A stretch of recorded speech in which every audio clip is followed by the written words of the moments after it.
Hello everybody, Loader for Life here, bringing us a brand new deck profile, and this time around we got Witchcrafter. Witchcrafter is a deck that recently came out and is going to be getting some more support here shortly once the next set comes out that I can't remember the name of.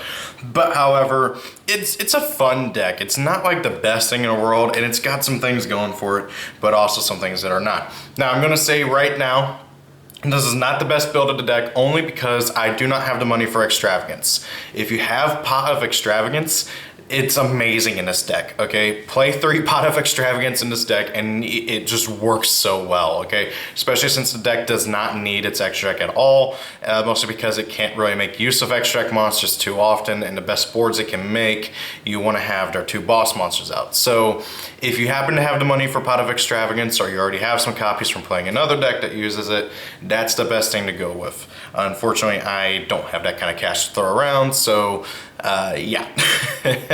But however, this is still a really fun deck that I like to play, and yeah, let's get on with it. So first and foremost, we got 3 Witchcrafter Sameta. This is arguably the best monster in the deck. That's not the boss monsters, and it's mostly because she has the best graveyard effect on top of it. So all of the Witchcrafters that are not the 2 boss monsters have an effect where you can discard a spell card, tribute them, and then summon any other Witchcrafter from your deck onto your field.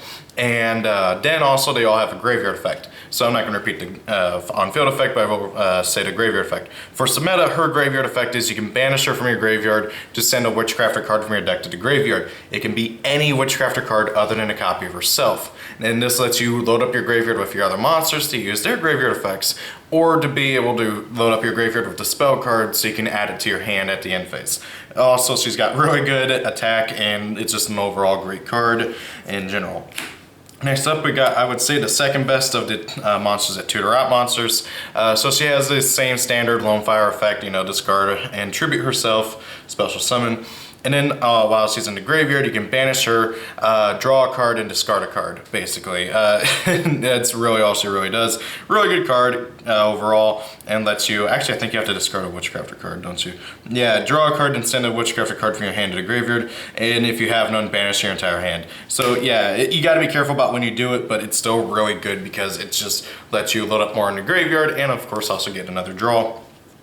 Then we got the worst of the searchers, Witchcrafter Pottery. Again, she has a special summon effect, and then while she's in your graveyard, if you have no cards in your hand, you can banish her, add a Witchcrafter card from your graveyard to your hand. It's up to copy of herself. It doesn't come up too often, but however, she is another card that searches out another monster, so you kind of need to play her. Next up, we got 2 Witchcrafter Madame Vare. Madame Vare is the boss monster of the deck, and by God is she amazing. So she has 2 effects. Really, I think she has like 3 actually. But anyways, so during damage calculation, if your spellcaster monster battles an opponent's monster, as a quick effect, you can reveal any number of spell cards of different names in your hand. And if you do, your battling monster gains attack and defense for each card revealed until the end of the turn. Quick effect, you can discard a spell card and negate the effects of all face-up monsters your opponent controls. Currently, until the end of the turn, you can only use each effect of Madame Vare once per turn. So yes, she only has 2, but they're both really good effects. You can basically effectively ramp up your monster's attack power or defense if they need to be saved in defense.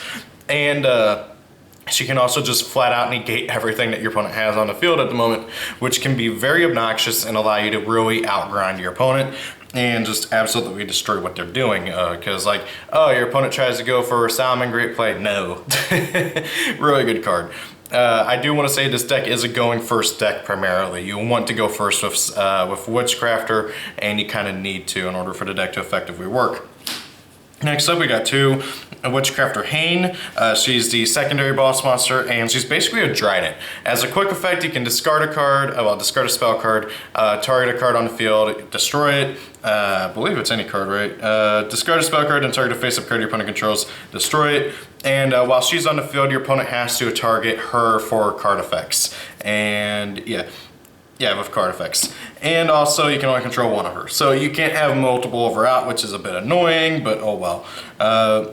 So yeah. Oh wait, sorry, you can only use her effect once per turn, but you can't have multiple. I'm sorry, I don't know why I thought you could only control 1, but I digress. Then we got 1 Witchcrafter Edel. I'm a bit iffy on this card. She has 2 decent effects. Her first effect is you can discard a spell card, spell summon a Witchcrafter from your hand. And her second effect is you can tribute her and then target a Witchcrafter in your graveyard, special summon it. So she's got 2 really good effects, but however she can't like special summon from the deck or anything, and she sucks drawing into, so I'm playing 1 of her at the moment. That's it for the monster lineup. You could also play hand traps as well, but seeing as how this is a go first deck, you don't want to risk drawing too many of them, so basically almost everything else in this deck is spell cards.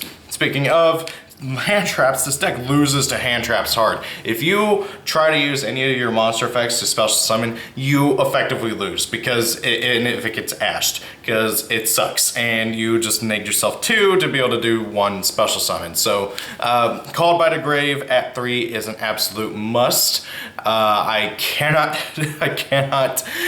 express that enough. You must play 3 Called by the Grave, regardless of what build of Witchcrafter you're playing. Because if you try to use their effects and you get ashed, you instantly lose, basically. It's so hard to recover from that huge of a loss. So yeah. Next up, we got 3 Secret Village of the Spellcasters, as well as also 2 Terraforming to search it out. Secret Village is an amazing card that not many decks get to take advantage of, and this is one of those decks that gets to take advantage of it. Not to mention, if you have any extra copies of it or Terraforming, you can ditch them for their effects, and it just is overall really good. So you absolutely should be playing 3 Secret Village. And if you don't know what Secret Village does, basically if you control a spellcaster, your opponent can't activate spell cards. And with how heavily spell reliant a lot of decks are, you absolutely need these. So yeah, this deck is a going first deck through and through. Did I say going second earlier? I meant to say go first. Next up, we got 2 Witchcrafter creations. I'm effectively playing 2 of everything, although if I could get a third, I would play a third of this card. This is the search card. And obviously that's really good. You can add any Witchcrafter monster from your deck to your hand. And then, of course, like with the other Witchcrafter spells, if it's in your graveyard, you can add it to your hand if you control a Witchcrafter monster during the end of your turn. Except, here's the thing, like with the other Witchcrafter spells, you can do one or the other, not both. So you can add a monster, or you can add it from your grave to your hand. It's very annoying that they did that, but I digress. Then we got the Monster Born for the deck. Target a Witchcrafter in your graveyard, special summon it. Kind of goes without saying, has the recursion effect as well. We got 2 Witchcrafter Collaboration. This card basically lets you just do some shenanigans in the battle phase. I'll be honest, it and the next card, you mostly just discard for using them as discard fodder. Speaking of, we got 2 Witchcrafter Draping. This is effectively like a kind of like mini what's it called again? Giant Churnade. Basically, you target spells and traps your opponent controls up to the number of Witchcrafters you control, return it to the hand, and yeah, that's not very good. So, again, like with Collaboration, you basically just mostly discard it. Then we got 2 Witchcrafter Buy Street. This card is absolutely fantastic. Basically, while you control this card, the first time each Witchcrafter card, monster you control would be destroyed by battle or a card effect, it is not. And you can only use one of the following effects per turn, and only once that turn. Basically, the first effect that both continuous spells have is that if your Witchcrafter would use its effect to discard, you can send it from field to graveyard instead. And then if you control a Witchcrafter, you can put it on your field directly from the graveyard. Same thing goes for Witchcrafter Scroll, which I also play 2 of, and does basically the same thing with its 2 effects that they share, where you can send it for as cost for your Witchcrafter effects, and you can also put it on your field from the graveyard. But Scroll also lets you draw a card every time your Witchcrafter kills a monster in battle, which is really handy for recurring on the huge amount of losses you gotta take to be able to use their effects. Next up, since again this is a going first deck and you want to play a lot of spells, I'm trying out Quiet Life. Quiet Life is a really interesting card, and it's a really interesting floodgate overall. This card, not again like with Secret Village of the Spellcasters, not a lot of decks can play. Now, Quiet Life, it has one main effect. Basically, if a player normal summons that turn, they can't special summon. But if a player special summons, they can't normal summon. So it forces your opponent to have to play around it, and you really basically just screw them over. It's hilarious. And you don't really care about it too much because, sure, you can normal summon your Smeta, but then during your opponent's turn, you can use their effect to, well, special summon from deck. Because again, all their effects are quick effects, so you just basically activate this at the start of your main phase 1, normal summon some meta, maybe set like a Called by the Grave or something, maybe a Draping if you really think that you might need it, and then end your turn, it goes over to your opponent's turn, quick effect to some meta, discard, special summon, and then, hey, you got your lockdown card, well, one of your boss monsters, and then you also got your Quiet Life, and hopefully you also maybe have a, oh god, what was it called? Secret Votes of the Spellcasters on top of that, because that card also makes it really annoying. So, yeah, this card's overall really good for the deck. One Metalfoes Fusion for Recursion. This is like one of the best spells. You can discard it, it's generic. Basically, if it's in your graveyard, you can return it to your deck to draw a card. So you discard it, you do your things, and then you use this card's effect in your graveyard to shuffle back into your deck, and you draw a card. And then one card that I'm testing out, and it's just wonderful as a fun little tech, and that is Jewels of the Valiant. Now, I mentioned this, I believe, in one of my Tech Thursdays, which I need to get back to doing again, that Jewels of the Valiant is an obnoxiously good card, okay, for certain decks, okay? This is one of those cards where I would really recommend holding on to a playset of, just because a deck that could come out that's top tier could really abuse this card, and Witchcrafter was almost that deck. So Jewels of the Valiant has a very simple effect. If exactly one monster is banished from your graveyard, you can send a copy of a monster from your deck to the graveyard with a different attribute from that monster that banished. So, let's say, for instance, I use, let's say I use Pottery Effect, okay? I banish her to add a Witchcrafter card from my graveyard to my hand. Jewels of Valiant would then trigger, letting me send a Sameta to my graveyard, or any of my other ones, because they have different attributes. So, it's just really good overall. I believe they have to have the same type though, right?